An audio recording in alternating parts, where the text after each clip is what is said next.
12 days of a devastating conflict following attacks by Israel on Iran have ended now with a fragile ceasefire. But beneath the surface, tensions remain dangerously high. Iran is claiming victory. Israel insists it has shattered Tehran's nuclear and military capabilities. As both sides regroup, the region and the world face new and uncertain risks. Let's talk about what this moment means geopolitically and where it could lead to next. Is international relations expert Professor Stephen Chan, who is also with the School of Oriental and African Studies at the University of London. Professor Chan, good morning and thank you for your time as always. Iran is proclaiming an historic victory. Israel is claiming to have crippled Iran's capabilities. Who has really won this chapter, and how should we define victory in such a complex conflict? You're quite right. It's only one chapter. This is going to be ongoing for quite some time. The tensions and perhaps even renewed hostilities between the two countries. Iran has survived remarkably intact. Much of its nuclear program might even still be intact. The Israelis were able to say that they hit out at a dangerous enemy, and they would have continued had they not been pulled back by the Americans. So a very great deal of this is going to depend on how much interest the United States can retain in this particular conflict. Right now, President Trump is claiming his own victory, that he was the one who pulled off the ceasefire. So everyone right now is posturing. Everyone right now is claiming they did this or did that. But the truth is, there's a long way to go. And it's very, very unlikely that any side will be able to claim complete victory at the end of it all. I'm going to come back to the US's influence in all of this. Just want to return to Iran itself. We've seen them pushing ahead with harsher laws. We've seen executions, a crackdown on dissent. Does this signal internal consolidation or fear inside its government about its grip on power? There's always been a certain paranoia within the government of Iran, but the situation there is very volatile. Those who are hoping for regime change were wishing that would happen. It's not going to happen. The regime, despite its paranoia, is very, very strong, and it's very much articulated in all of the organs of government and administration. So you're going to have something like the current regime in power for quite some time. Protests and dissatisfaction would certainly increase, but they will be successfully suppressed.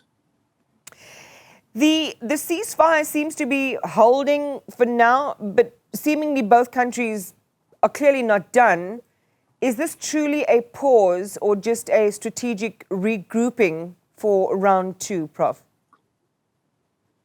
There will be a round two. It may not be immediate, but in the medium-term future, and by that I mean within 3 to 4 months, I think there will be renewed hostilities. The problem for Iran is that their battle equipment is either degraded or extremely old. Their interceptor jet fighters, for instance, all date from the 1970s. They haven't got a hope against the extremely modern Israeli armaments.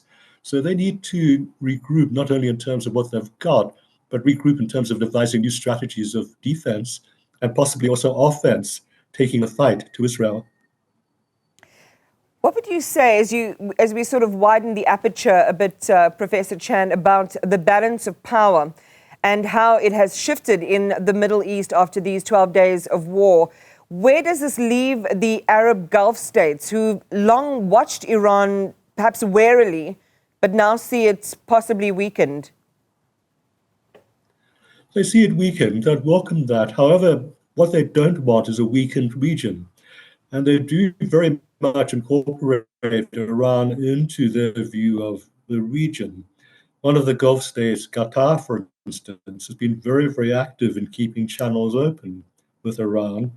And even Saudi Arabia, long an opponent, some would say even an enemy of Iran, sees Iran as absolutely necessary for a stable region. So all of this was extremely unwelcome to almost all of the Middle Eastern states.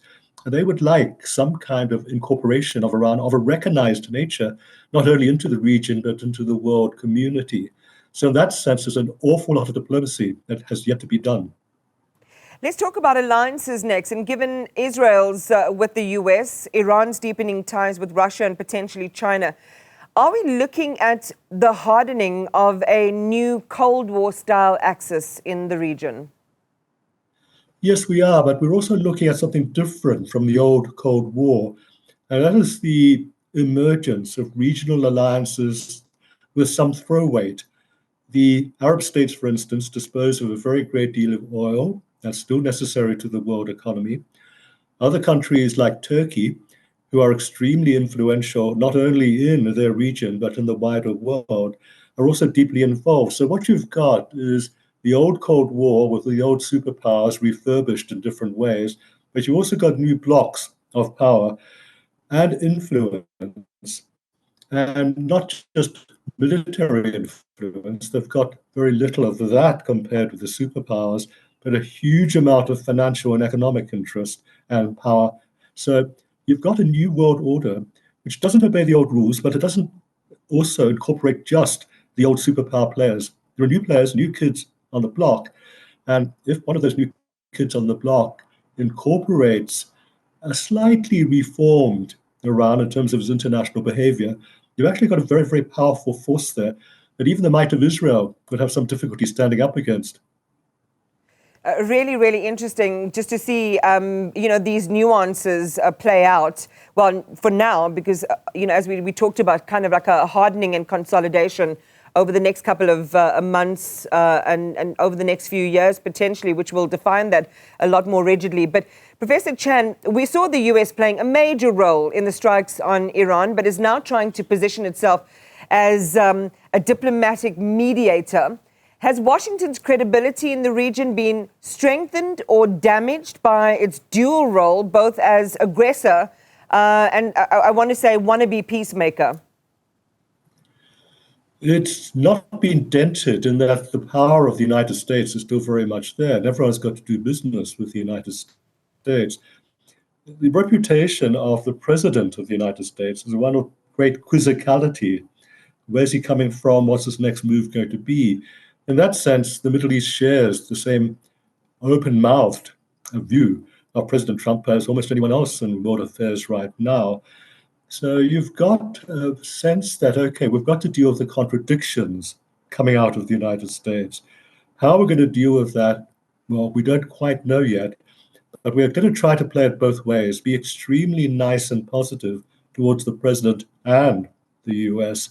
At the same time, strengthen our regional alliances, work for a stable region, and then certainly try to form some kind of regional caucus of a united sort to try to pull in the aggressive attitudes and the aggressive actions of Israel.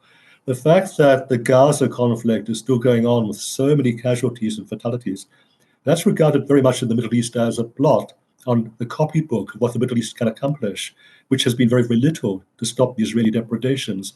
So they'll be working on all of that. From all of this, a new foreign policy, a more united sort, and probably of a more strengthened sort is going to emerge from the Middle East. And it's so interesting because domestic interest influences a country's foreign policy, and we see it so starkly in the region. But let's bring it closer to the individuals who are the central players in this. With President Trump reportedly furious that Iran's nuclear sites weren't fully destroyed, there's military pressure mounting ahead of the US election. How much of this conflict was shaped by American domestic politics? And I want to say, draw a parallel as well between what's happening politically internally in Israel vis-a-vis Netanyahu, and what might that mean given the fates of these two men for future escalation? These are very, very difficult and different situations. They might seem similar, Netanyahu and Trump. What you've got in Israel is basically Netanyahu playing for broke.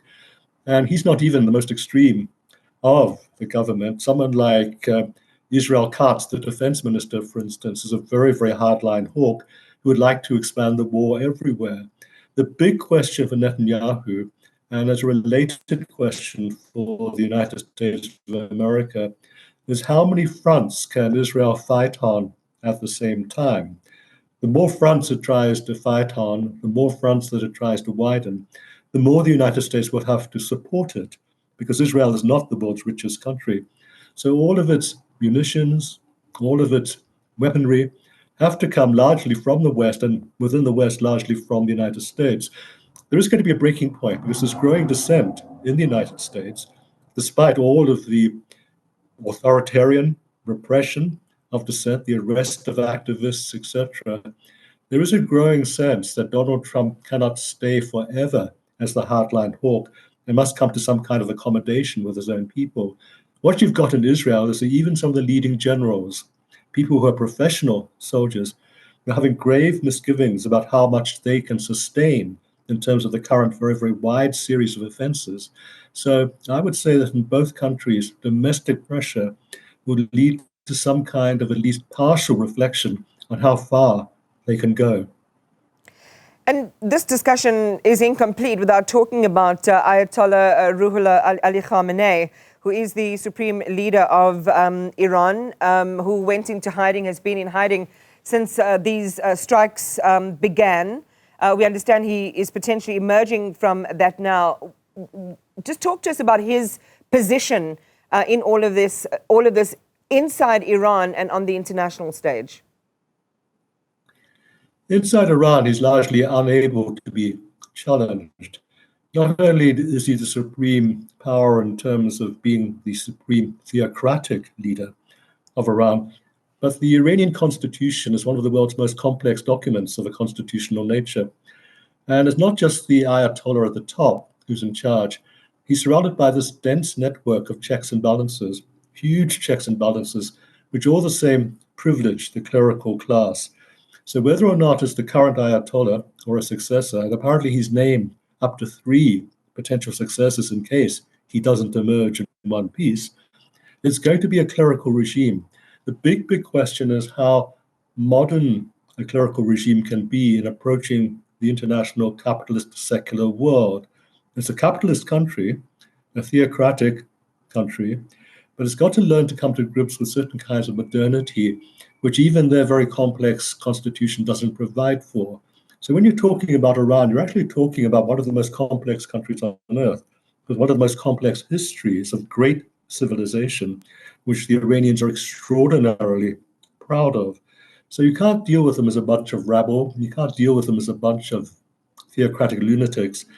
They're all extremely learned in their own way. They're very, very proud of the background of the country. They are densely implicated, the Ayatollahs, in the running of the country.